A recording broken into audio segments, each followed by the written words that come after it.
Alright, so let's get started. I'm going to show you how to build one of these very, very nice new push-fit Space Marine figures. These are the new easy-to-build ones that they're going to be... They pack in with all of the getting started boxes. They number them, so they go together very specifically. They're only one pose, but they look really good when you're done. Very, very dynamic, very cool looking. For tools, we'll be using a pair of nippers. Most will do. If you're looking for really good ones, God Hand is probably the best one on the market right now. Hobby knife. This you can substitute in for your for a set of clippers like that, but it's not super recommended for safety reasons. Anything that you can cut with nippers, you can cut with a knife, but by the same token, you can cut your hands really easily. A little bit of sandpaper. In this case, I'm using God Hand's number 400 because I like it fine. And while not strictly necessary, I will be cementing some of these, and for that I will be using Tamiya's Orange Label cement. It's a very tacky cement, very, very strong stuff, so I do recommend it for war games minis, just because they take a lot of handling. So let's go ahead and get started. So in this case, I'm going to be doing a gentleman in a running position. A gentle marine in an action pose, the pose they're most normally seen in, at least in terms of the new guys. The older Marines are usually seen in a very static standing position.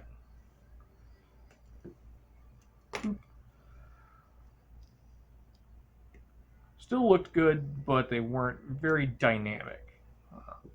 The newer Marines are very, very dynamic. But unfortunately, it does mean that they do suffer from a certain lack of customization.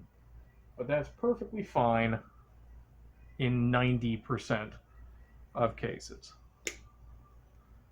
as your army will have a lot of, guys armed with the exact same stuff. So not being able to customize the equipment they're carrying is not a world-ending event by any stretch of the imagination.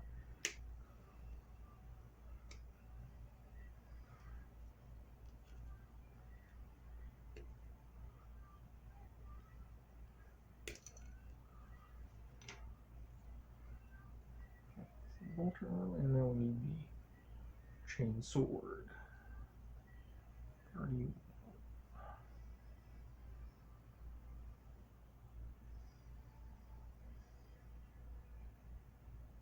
Very well.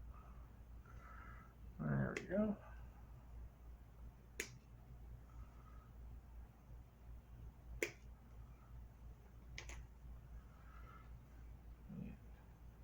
Power pack number 33.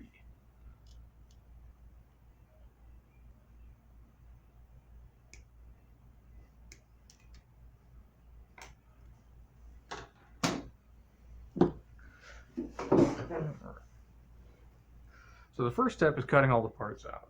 That should be fairly easy to do. Next step is to go through and just sort of make sure you clean everything up.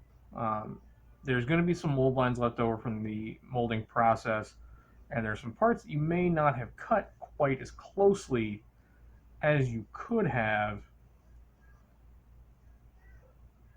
But you just want to make sure you go through and just kind of clean it all up. Make sure you don't leave any nasty mold lines behind, because they will show up at the end of the process after you've painted it.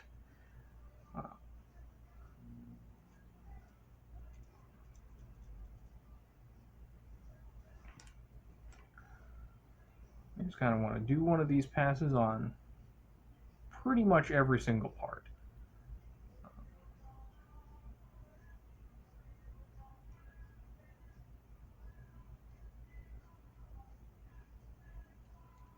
Being as careful as you can. around detail parts, like holsters and the purity seals and the ribbing on the armor plating and stuff like that. The head is especially something you want to take very, very good care of, since, in all honesty, it's going to get 90% of the looks on the figure.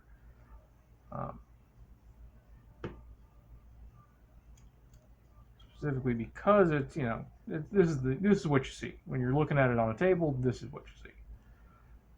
You just want to make sure that you do a pretty good job making sure there's no little moldy details on the top. No.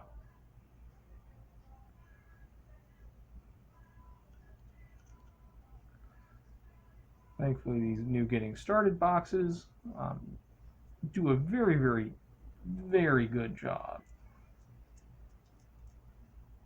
on molding these figures. They're very, very easy to get along with. Not a lot of fussy cleanup is necessary.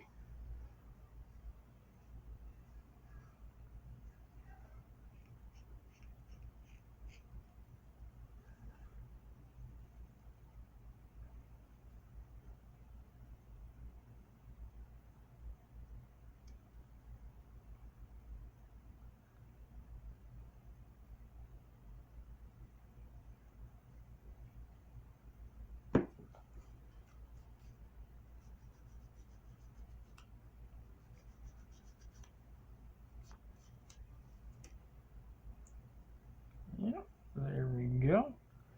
Oh, yeah, see, I almost missed that.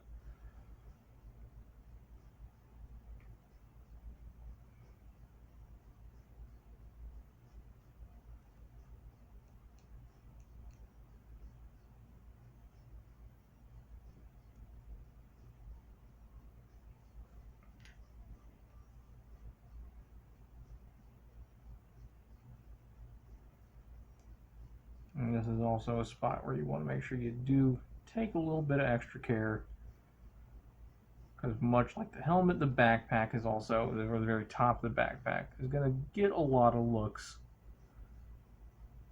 You just want to make sure you take the time to make sure you clean a lot of this up.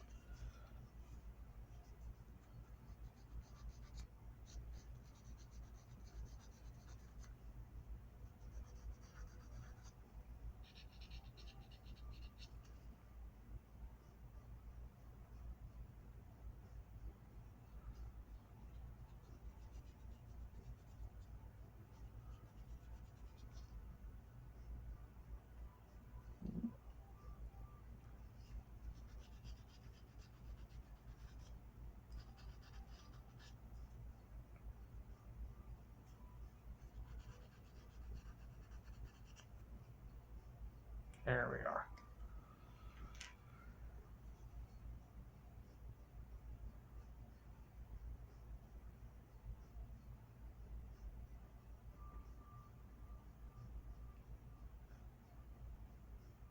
Now, the process you see me doing here with the back of my knife is what is colloquially called scraping.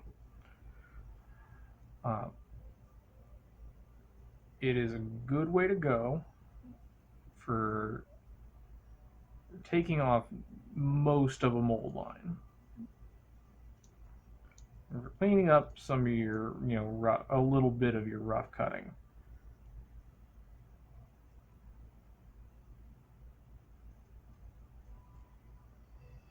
It also makes for very, very flat, smooth edges, which on things like the tops of the guns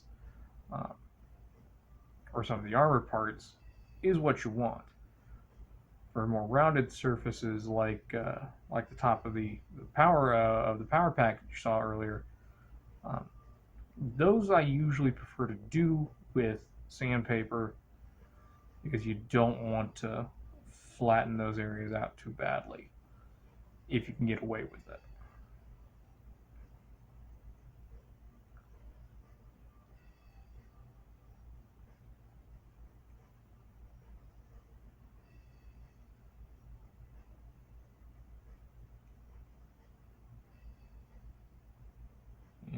Just like that.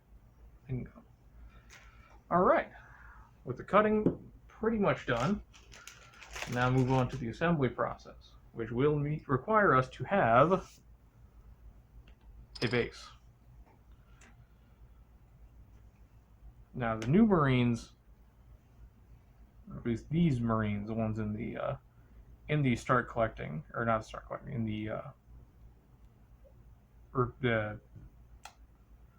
starter box, elite, recruit, or command, recruit, elite, or command, are push fit. No gluing is required. There are some things that I will be gluing on some of the other models for security's sake and for ease of handling. Now the heads in these are tabbed. They do have to sit in a particular orientation. So usually what I recommend is you get the body is fairly close together, fit the neck in, and then you go ahead and press it home, because it should only fit together one way, one orientation, just like that. Go ahead and get you posted. Ooh. Let's see, is there another orientation I may prefer that in? Not that one, that's for sure.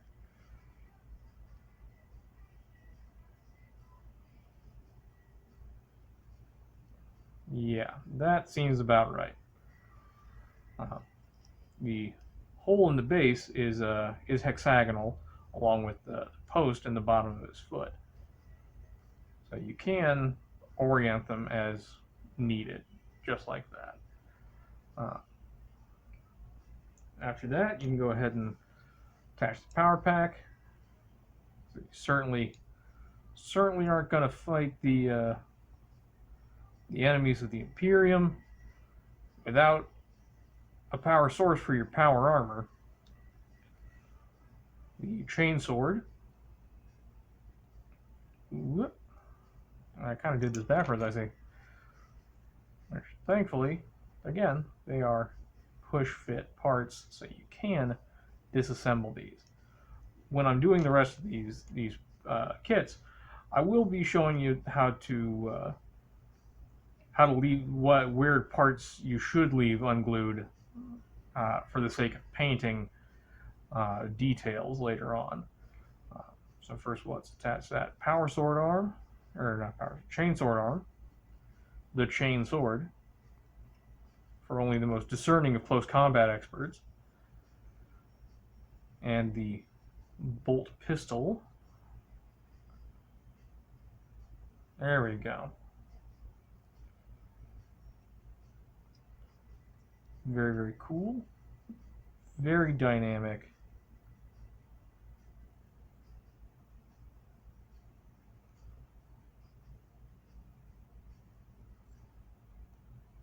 And there he is. One Assault Intercessor. Ready to go face down his foes in glorious melee combat.